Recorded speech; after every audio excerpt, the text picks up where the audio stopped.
Amen. Good morning, everyone. Good morning. Can we stand, please?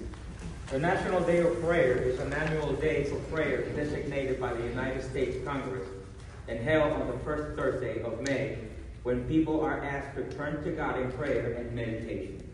The President of the United States is required to sign a proclamation each year encouraging all Americans to pray on this day.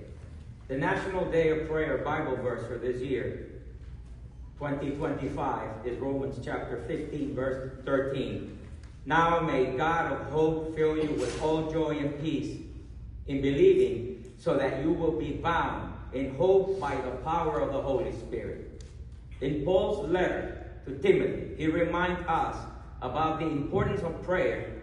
For example, in Timothy chapter 2, verse 1 and 2, first of all, then, I urge that supplications, prayers, intercessions, and thanksgiving be made for all people, for kings, and all who are in high positions, that we may lead a peaceful and quiet life, godly and signified in every way.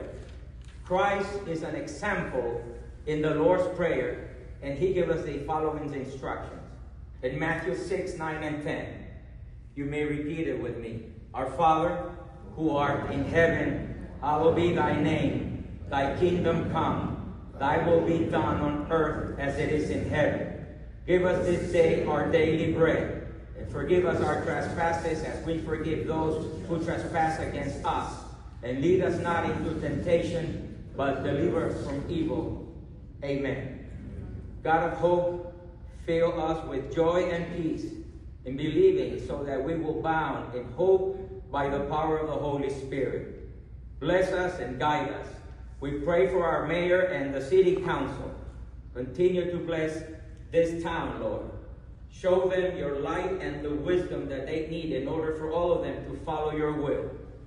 As per my religious values and belief, I have prayed in Jesus' name. Amen. Amen.